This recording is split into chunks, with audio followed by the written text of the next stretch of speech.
Sudirman, seorang perwira tinggi Indonesia pada masa Revolusi Nasional yang lahir pada tanggal 24 Januari 1916 di Bodas Karangjati, Rembang, Kabupaten Purbalingga. Beliau adalah salah satu sosok yang dihormati di Indonesia karena berperan sebagai Panglima Besar Tentara Nasional Indonesia pertama. Sejak kecil, dia memiliki pribadi yang soleh, jujur, sederhana, dan santun terhadap sesama. Kepribadian serta karakter yang kuat dari seorang Sudirman inilah yang pada akhirnya membawa karir kepemimpinannya terus meningkat karena ia mampu memimpin dan mengarahkan para pengikutnya dengan pengaruh baik yang ditebarkannya. Hingga pada tahun 1944, beliau bergabung dengan Tentara Pembela Tanah Air dan menjabat sebagai Komandan Batalion di Banyumas. Selama menjabat, Sudirman bersama rekannya sesama prajurit melakukan pemberontakan terhadap Jepang hingga kemudian diasingkan ke Bogor. Kaijo wa dame da. Mainichi wa yaku ni takanai news de afurete imasu. Mou gaman dekinai. Mou yamete yo ga ii yo. Perhatian untuk pengumuman penting berikut ini. Tadi pagi jam 10, Bung Karno telah mengumumkan proklamasi kemerdekaan Indonesia. Inilah bunyi proklamasi kemerdekaan Indonesia. Proklamasi.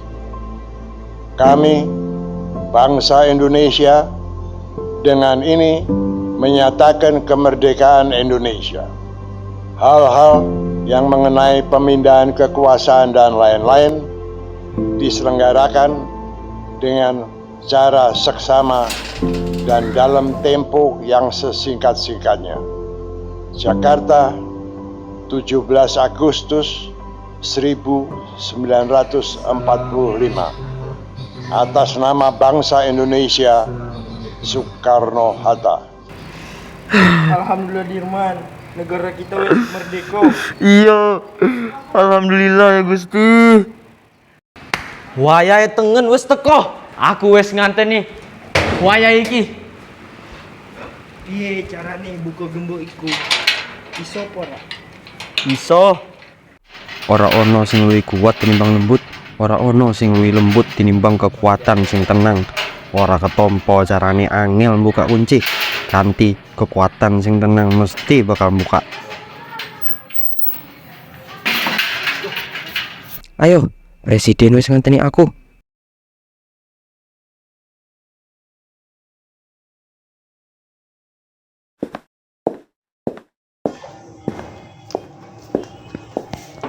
Assalamualaikum, permisi Bapak Presiden. Waalaikumsalam, ada apa? Seseorang mencari Bapak di depan. Siapa yang mencari saya? Raden Sudirman. Baiklah, ya kita santap.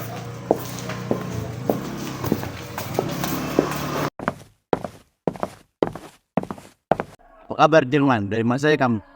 Ceritanya panjang Bapak Presiden. Saya akan ceritakan di lain waktu. Tapi untuk sekarang, izinkan saya membantu Anda untuk membangun negeri ini. Ucap Jenderal Sudirman. Hari demi hari, beliau berjuang tanpa henti. Hingga pada 12 November 1945, beliau terpilih sebagai Panglima Besar TKR dan memimpin perang di Ambarawa. Tidak hanya itu, beliau juga berperan penting dalam menyusunan perjanjian Linggarjati dan Renville, hingga menghadapi pemberontakan dan kudeta di dalam negeri. Perjuangannya yang begitu besar untuk negeri ini mengakibatkan paru-paru kanannya harus dikempiskan akibat penyakit tuberkulosis. Sekarang, agresi militer 2 dari Belanda telah dilakukan. Apakah yang akan dilakukan oleh Jenderal Sudirman?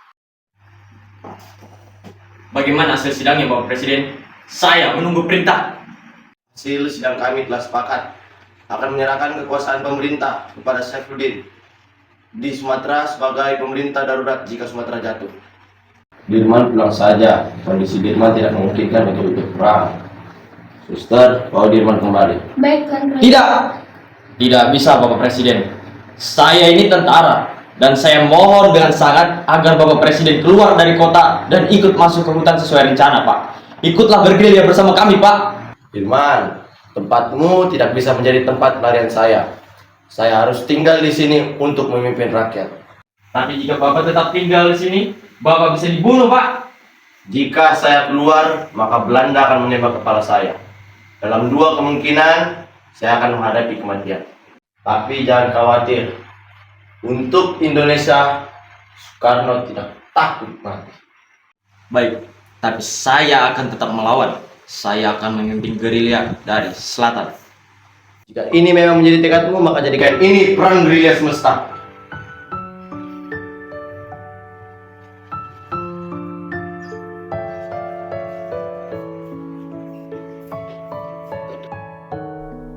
Kita akan membentuk kantong-kantong perlawanan di setiap daerah, menciptakan Jawa menjadi medan gerilya yang luas. Dukungan rakyat merupakan senjata paling ampuh dalam melawan Belanda yang hanya mengandalkan senjata. Kemerdekaan satu negara yang didirikan di atas timbunan runtuhan ribuan jiwa harta benda dari rakyat dan bangsanya tidak akan dapat dilenyapkan oleh manusia siapapun juga. Lebih baik terkena ledakan bom atom daripada tidak merdeka 100%. Ku ingin jiwa raga ini selaraskan keanggunan. Daku ingin jemariku ini menuliskan karismamu. Berkibarlah bendera negeriku, berkibar di luas nuansamu. Tunjukkanlah kepada dunia ramah tamah budi bahasamu.